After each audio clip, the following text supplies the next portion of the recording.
আগুনে পোড়া রোগীর যে কি কষ্ট একটু দেখার জন্য হসপিটালের বার্ন ইউনিটে যাবেন, দেখবেন যে কি কষ্টে আছে তারা। আগুনে পোড়া রোগীকে বাঁচাতে এই প্লাজমা লাগে। হসপিটালের বার্ন ইউনিটে যেয়ে দেখবেন মানুষ কিভাবে চিল্লায়। নুসরাত নামে একটা মেয়ে মারা গেল না? একজন মুমূর্ষু রোগীকে বাঁচাতে রক্তের প্রয়োজন, রক্তের গ্রুপ এ পজিটিভ। যারা রক্ত দান করতে আগ্রহী তারা এই নাম্বারে যোগাযোগ করুন। ফেসবুকে মাঝে মাঝে এরকম নিউজ আসে না? নেই? আপনি just you put down in শেয়ারের মধ্যে একটা পুট করে দিলেন, একটু শেয়ার মেরে দিলেন, ছড়িয়ে পড়লো হাজার হাজার ফেসবুক ফ্রেন্ডদের কাছে। তাদের অনেকে ব্লাড দিতে আগ্রহী, সে তাড়াতাড়ি যে সেখানে ব্লাড ডোনেট করে আসলো। আপনার একটা শেয়ারের কারণে বেঁচে গেল অনেকগুলো প্রাণ। চিল্লা এখন ঠিক কিনা? রক্তদানের মতো শ্রেষ্ঠ ইবাদত হতে পারে? আমরা মনে করি শুধু জিকিরি ইবাদত, আমরা মনে করি শুধু নামাজি ইবাদত। রক্তদান, এক ব্যাগ রক্ত থেকে অনেক মানুষকে বাঁচানো যায়। এর মধ্যে আছে হিমোগ্লোবিন, এর মধ্যে আছে প্লাটিলেট। রক্তে একটা উপাদান আছে প্লাজমা, নাম শুনছেন? আগুনে পোড়া রোগীকে বাঁচাতে এই প্লাজমা লাগে। হসপিটালের বার্ন ইউনিটে যেয়ে দেখবেন মানুষ কিভাবে চিল্লায়। নুসরাত নামে একটা মেয়ে মারা গেল না? আগুনে পোড়া রোগীর যে কি কষ্ট একটু দেখার জন্য হসপিটালের বার্ন ইউনিটে যাবেন, দেখবেন যে কি কষ্টে আছে তারা। এই প্লাজমাগুলোকে অনেক সেন্টিগ্রেড তাপমাত্রা নামিয়ে ঠান্ডা করে দেহে পুশ করা হয়। আপনার এক ব্যাগ রক্ত থেকে প্লাজমা আলাদা করা হবে, প্লেটলেটস আলাদা করা হবে, হিমোগ্লোবিন আলাদা করা হবে, শ্বেতকণিকা, লোহিত কণিকা আলাদা করে অনেকগুলো মানুষ বেঁচে যাবে। এজন্য ফেসবুক থাকাটা দোষের কিছু না, তবে ভালো কাজে আমরা ব্যবহার করব, ঠিক কিনা? আপনার ফেসবুক শেয়ারিং আপনার জান্নাতি বানাতে পারে, আর আপনার ফেসবুক শেয়ারিং আপনার জাহান্নামের লাকড়ি বানাতে পারে। চিল্লায় বলেন ঠিক কিনা? So the decision is yours. সিদ্ধান্ত আপনাকে নিতে হবে, আপনি কিভাবে করবেন। যে কোনো বিপদে ওয়া ইলা রাব্বিকা ফারগাব, কোন দিকে মনোনিবেশ না করে কার দিকে মনোনিবেশ করব? যে কোনো বিপদ আপদ ফেসবুকে শেয়ার করার আগে শেয়ার করব কার কাছে? আমাদের যার যা লাগে আল্লাহ সবও যদি দিয়ে দেয়, আল্লাহর ধনভাণ্ডারের 1 ইঞ্চিও কমবে? হাদিসে কুদসিতে আল্লাহ বললেন, লাউ আন্না আউওয়ালাকুম ওয়া আখিরাকুম ওয়া ইনসাকুম ওয়া জিন্নাকুম, পৃথিবীর সব জিন, পৃথিবীর সব মানুষ বিশাল মরুভূমিতে দাঁড়িয়ে যদি আমার কাছে চাইতে শুরু করে, আল্লাহ এটা দাও, ওটা দাও, ওটা দাও, আমি আল্লাহ তোমাদের সব চাহিদাও যদি মিটিয়ে দেই, আমি আল্লাহর ধনভাণ্ডারের 1 ইঞ্চিও কমবে না। এজন্য চাইবো কার কাছে? বিপদে আপদে ভরসা করব কার কাছে? আর অবসরগুলোকে কাজে লাগানোর দরকার আছে না নাই? স্বাবলম্বী হওয়ার চেষ্টা করার দরকার আছে না নাই? ফা ইন্না মাআল উসরি ইউসরা। সুখ বেশি না কষ্ট বেশি? এজন্য আল্লাহ বললেন, খবরদার, মুমিন কখনো হেরে যায় না। মুমিনের হারাবার কিছু নাই। মুমিনের জীবনে যদি আনন্দ আসে, মুমিন শুকরিয়া করে, শুকরিয়া করলে সওয়াব আছে না নাই? আর মুমিনের জীবনে যদি দুঃখ আসে, মুমিন সবর করে, ধৈর্য ধরে, ধৈর্যেও সওয়াব আছে না নাই? তাহলে আমাদের সব দিক দিয়েই তো লাভ। আনন্দের দিনগুলাতে শুকরিয়া করব, আর দুঃখের দিনগুলাতে ধৈর্য ধরবো, দুইটার মধ্যে সওয়াব আছে না নাই? এজন্য বিশ্বনবী বললেন, আজাবান লি আমরিল মুমিন, মুমিনের বিষয়টা খুবই আশ্চর্যের। ফাইন আসাবাতহু সাররাউন শাকারা, মুমিন যদি আনন্দে থাকে সে শুকরিয়া করে, শুকরিয়া করলে লাভ আছে না নাই? ওয়াইন আসাবাতহু দাররাউন সাবারা, আর দুঃখে পড়লে সে সবর করে, ধৈর্য ধরে, ধৈর্য ধরলে সওয়াব আছে না নাই?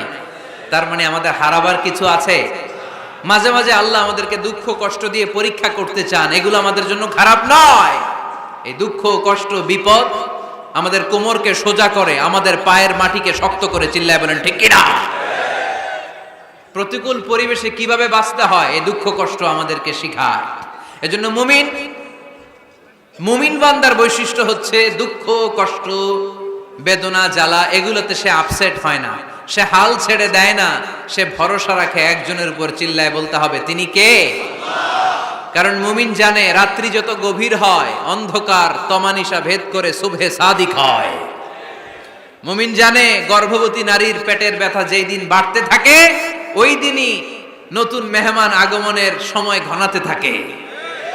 মুমিন জানে তার জীবনে দুঃখ কষ্ট বিপদ যত বাড়তে থাকে, সুখের দিন কাছে আসতে থাকে। এজন্য মুমিনের হারাবার কিছু নেই। ফা ইন্না মাআল উসরি ইউসরা, ইন্না মাআল উসরি ইউসরা। নবী হে, কষ্টের পরেই আছে আনন্দ, দুঃখের পরেই আছে সুখ। আপনি সমস্যায় পড়েছেন, ওই সমস্যার সমাধানও আছে না নাই? এই পৃথিবীতে এমন কোনো সমস্যা আছে যেটা সমাধান নাই? কথা বলেন। সমস্যা তৈরি করেছে কে? আবার সমাধানও দিয়েছে কে? Allah doesn't create a lock without its কি।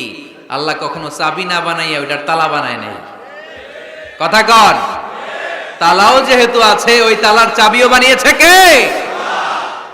মা আনজালাল্লাহু দাআন ইল্লা আনজালাল্লাহু লাহু শিফা।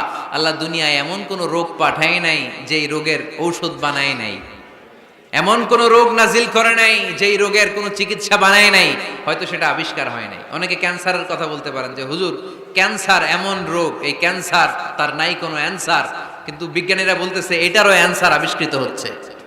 সুবহানাল্লাহ কইবেন না? কিছু কিছু ক্ষেত্রে হয়েও গিয়েছে। এজন্য দুঃখের পরেই আছে সুখ, কষ্টের পরেই আছে আনন্দ। এই দুনিয়াটাই এরকম, কষ্টের পরই আনন্দ। দেখবেন তারাবির নামাজ 20 রাকাত পড়তে কষ্ট লাগে না? কোমরে ব্যথা, হাঁটুতে ব্যথা, কিন্তু 20টা রাকাত যখন শেষ করে মসজিদ থেকে বের হই, একটা আনন্দ আছে না নাই? কষ্ট করে পরীক্ষার জন্য প্রিপারেশন নিলেন আপনি কয়েক মাস, কিন্তু ফলাফল যখন ভালো হয় তখন একটা আনন্দ আছে না নাই? সারাদিন রোজা রাখলেন রমজানে, কি কষ্ট, তৃষ্ণায় গলা ফেটে যায়, কিন্তু ইফতারির সময় যখন রুহাবজা শরবতটা খাই কেমন লাগে? একটা আনন্দ আছে না নাই? এজন্য আল্লাহ বললেন فَإِنَّ مَعَ الْعُسْرِ يُسْرًا إِنَّ مَعَ الْعُسْرِ يُسْرًا। ও নবী, কষ্টের দিন মক্কায় অল্প কিছু দিন, মদিনাতে আনন্দের দিন অপেক্ষা করছে। আমাদের জীবনে যদি দুঃখ কষ্ট আসে আমরা ধৈর্য ধরব, তাওয়াক্কুল করব একজনের উপর, তিনি কে? কারণ আমরা বিশ্বাস করি কষ্টের দিন এটা চিরকালের জন্য নয়, সামনে আনন্দের দিন আমাদের জন্য সেট করে রেখেছে কে? তাহলে আমরা সূরাতুল ইনশিরাহ থেকে 3টা নিয়ামতের বর্ণনা শুনলাম, বিশ্বনবীকে কি সান্ত্বনা দেয়া হলো সেটা শুনলাম। এবার 2টা গাইডলাইন শুনে তাফসীর আমরা শেষ করব। শুনতেছেন? কষ্ট হচ্ছে তো উঠা বসা করতেছেন কেন? উঠলেন কারা কারা? শেষ করে দিব? দোয়া করে দেই। কি গাইডলাইন দিলেন শুনবেন? কে কে শুনবেন না হাত তোলেন।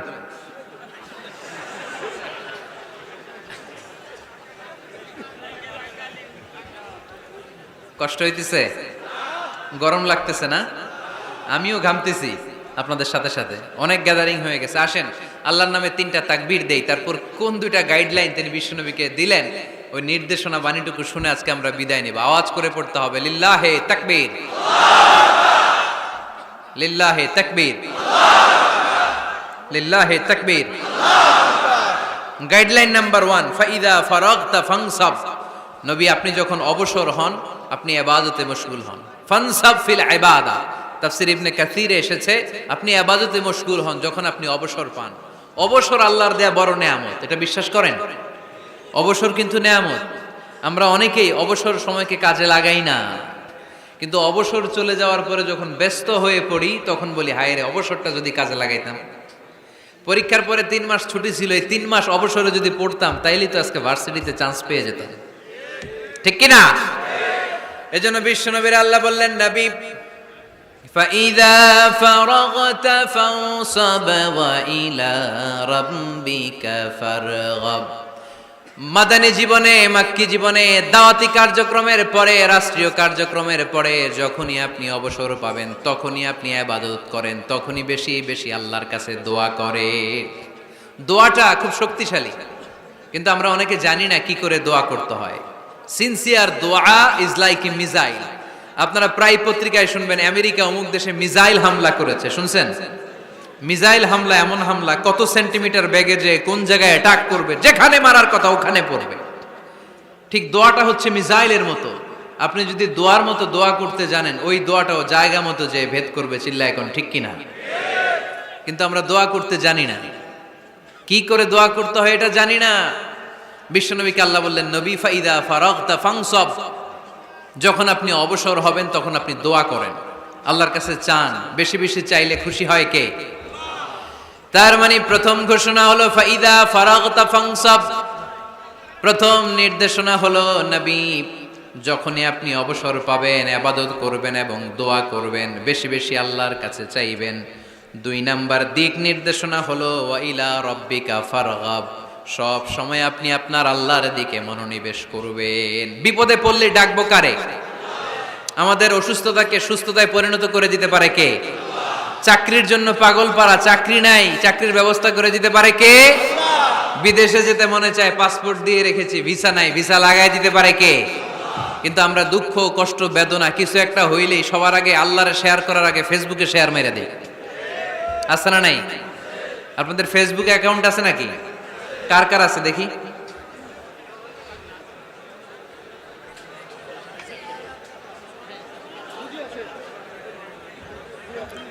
আছে আছে।